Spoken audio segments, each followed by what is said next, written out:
Roxanne Ginoo, nagbalik na sa showbiz. It's showtime. Patuloy ang pagtaas ng ratings sa pagbabalik ni Vice Ganda. Ang buong detalye, alamin!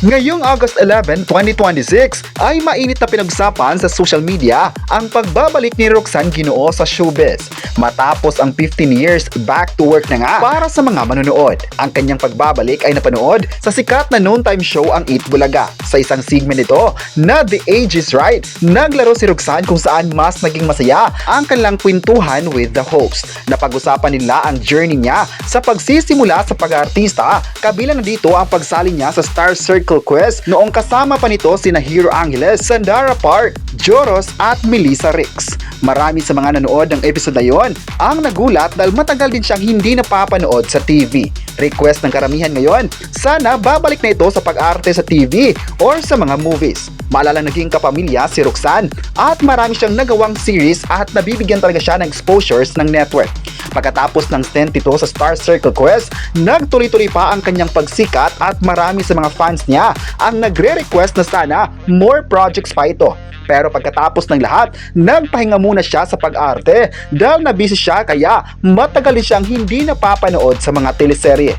Kaya marami sa mga tao ngayon ang masaya na makitang nagbalik na nga ang paborito nilang artist. Magaling sa drama ito si Roxanne kaya deserve nitong mabibigyan ng maraming proyekto. May nagsabi naman na abangers na sila sa kung ano pa ang gagawin niyang proyekto sa pagbabalik nito.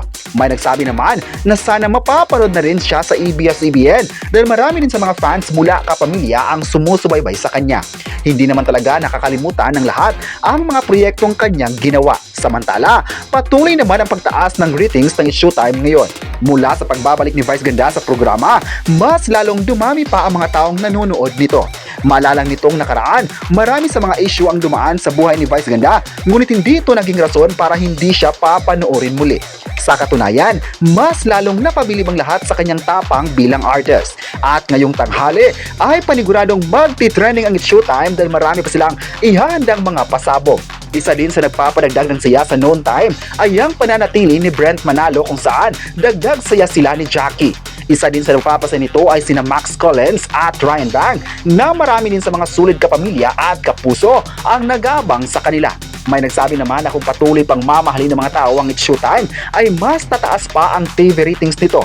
Gusto kasi ng mga tao na makita ang magpapasaya si Vice Ganda. Deserve naman raw ng It's Showtime na mananatili sa noon time. Kahit anong issue pa raw nila sa It's Showtime at kay Vice Ganda, ang mga tao ay patuloy na sumusuporta sa kanila. Kayo, ano ang masabi nyo na nagbalik na nga si Roxanne Ginoo sa showbiz? I-comment na kung papanoorin mo ba ang It's Showtime at huwag kalimutang i-subscribe ang ating YouTube channel.